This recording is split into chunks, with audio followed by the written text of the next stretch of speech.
All right, what we're going to do today, what we're going to do today is we're going to paint a GP30 in Union Pacific colors using the ArmyPainter FANATIC paints. Okay, I got it up on the big screen here. If you check this out, if we can rotate around, see that? It says the gold standard for paint. So what we did was we took this GP40, we went to the Warhammer store and they had ArmyPainter paints and they had the new FANATIC paints, and we matched that locomotive to the two colors that we picked for Union Pacific, which are Glowing Inferno and Deep Gray. And we matched them pretty close to the color chart. I think they're going to be perfect. But so this paint is new, and supposedly this is the new, it's a new gold standard. We've been using the Citadel paints, especially the contrast paint, for 5 years now, and there's a whole bunch of stuff on their website all about this. Now that there's a color wheel on here somewhere that you can look at, but we're going to try it. Warhammer Paint Fanatic, we're going to try it. And what we got up is this guy. Let's hit him up. Okay, there's our prototype. Oh, actually, we're not doing a 40. We're not doing a B unit.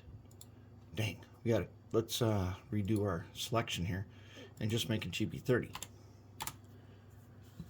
Okay, let's find a big one. That one's really bleached. Holy crap, that one is bleached out. Let's find one that's not so bleached here. If we can, find one that's a little bit newer and not a model. Okay, I'm only seeing models right now, basically. Now let's pull this guy up. He's big. At least he'll tell us where. Yikes, look how bleached he is. Okay, that guy's really bleached. This GP40 is like out of the shop new. And that gray really bleached fast, didn't it? Look, the whole thing's bleached. All right, but we're not going to do that. We are going to do out of the factory. If we want to do that effect, we will do it by dry brushing. So here's the thing to know. So these paints, I don't remember what they're like, about $7 a piece. They have a ball bearing in them, so we can shake them up with the ball bearing. We can shake both these guys up with the ball bearing, and we can shake them up. Okay, and we are using wet palette today. Okay, these are not contrast paints, so we're going to use a wet palette. And this wet palette has like 4 layers of paper towel and 1 layer of parchment paper. Now here's a trick for the parchment paper. When you cut it out to the size, go wash the parchment paper in the sink, both sides, until it stops curling. And it'll lay down here nice and flat. Then you pour your distilled water in here, and then you go like this and you dump out any excess. So now we just have a barely damp surface. Very nice. All right, now the 3 cups. 91% alcohol. This is distilled water with baby shampoo. Instead of using the dish soap, baby shampoo does not have a surfactant like dish soap does. This one here is something new now. We're doing this new technique. This one has nothing but baby shampoo in the bottom of it, and that we're going to use to keep our brushes nice. And I'm going to show you. I got this brush right here. He's all washed up and cleaned up. And if I put him in this, and then I take him, he's got that on there, and I take him, and I smooth him until he's nice and smooth. And I leave him like this now. And look at the end of him. See how a nice razor point end? We leave him like that. Now we've got that, I believe is it called Mother's or something, it's kind of like saddle soap. That's over at our brush cleaning station. And now that we use to clean brushes. But anyways, let's go ahead, and we've got a Proto 2000 GP30, the cab, and the nose and the walkway. And we kind of know which way we're going with this. So let's figure out here. Let's start with the gray. So let's shake it up and let's put a drop on our wet palette. See what happens. So if I put a drop over here, that ought to be plenty right there. Okay, see that tiny drop I put on there? Just like that. And for the gray, I believe we're going to use this guy. And we'll just make sure he's nice and smooth. Okay, now the reason why you use distilled water and baby shampoo makes for a very smooth water. So what we want to do is we want to paint this guy. We're going to paint him. The tops, we'll paint the sides.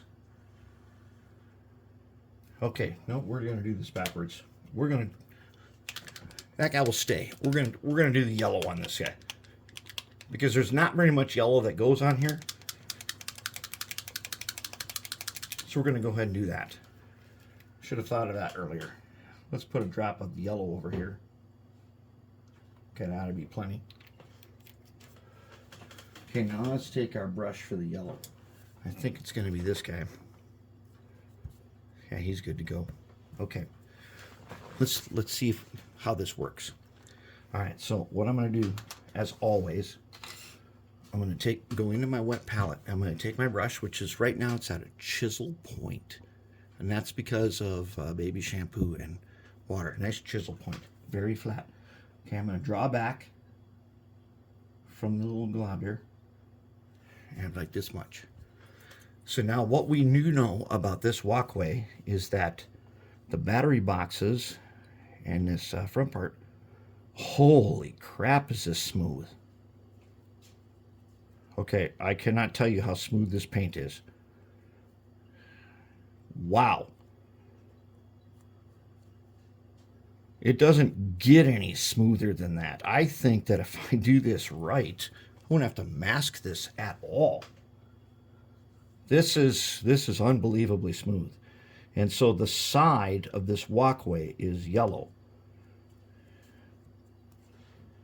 And wow, that's going to go on so smooth. We're probably going to put 2 coats on. Wow, this stuff is like drying as fast as I can put it on because it's so thin. Now the top of the walkway is gray. But if I do this right, I'm not going to need to mask this at all. There we go. That's 1 coat. All right, let's flip the other side. Let's do another coat. Okay, this yellow is just incredible.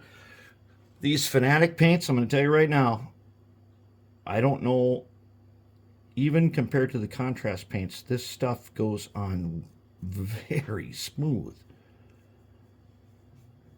And I know you train guys are like, hey, you're supposed to airbrush that. No, not with these kinds of paints. These paints are way too expensive to be putting through the airbrush. And they're so smooth that I think the airbrush would be a waste of time and energy. It just doesn't get any smoother. This is so incredibly smooth. I'll bet the other side is already dry.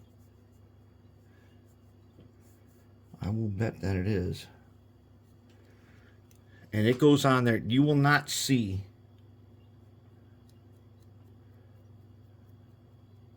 it's so smooth that you will never see a brush stroke on this ever. It's just that smooth. It's that good. Okay, let's do a second coat on this guy. And I'm not worried about going up and down or side to side. I'm just trying to smooth it. I'm getting the paint on here and just trying to smooth it into place.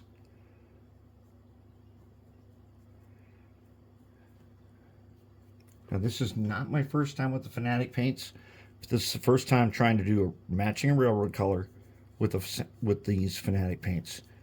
And so far, I don't think it gets any better. But hey, we got a long ways to go.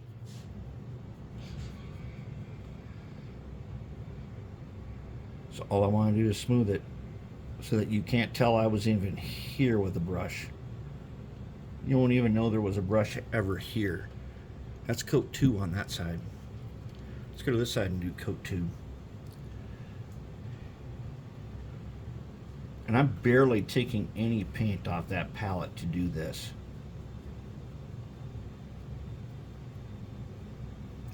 And I'm just using my brush now just to basically smooth this stuff into place.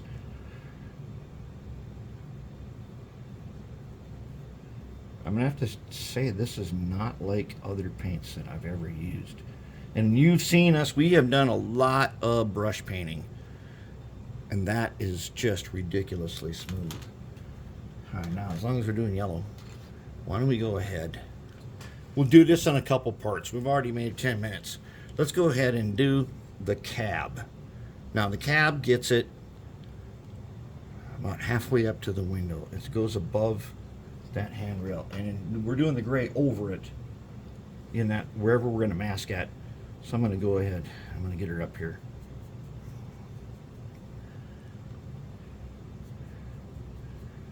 Oh yeah, that's the stuff, all right. And it's having no problem filling in the details because it's thin enough.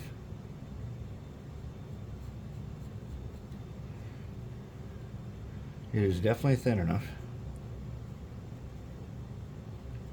Okay, now that step is going to be gray. You know that. Okay, and then we got this side of the cab.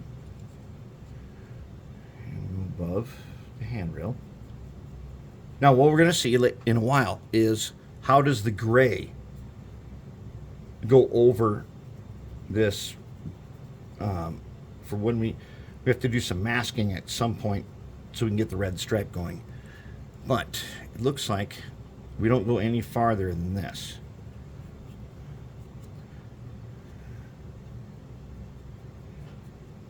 That is definitely, if you looked at this, you would swear this was like airbrushed factory. It's just that good.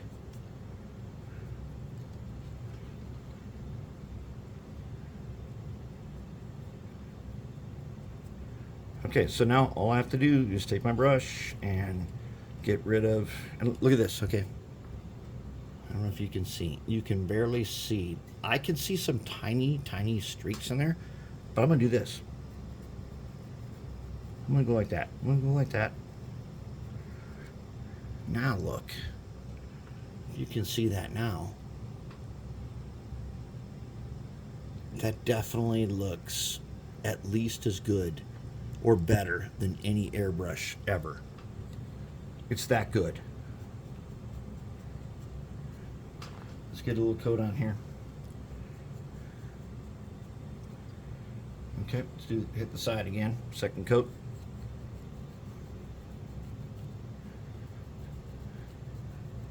Man, I can really just take this brush and I can really use it.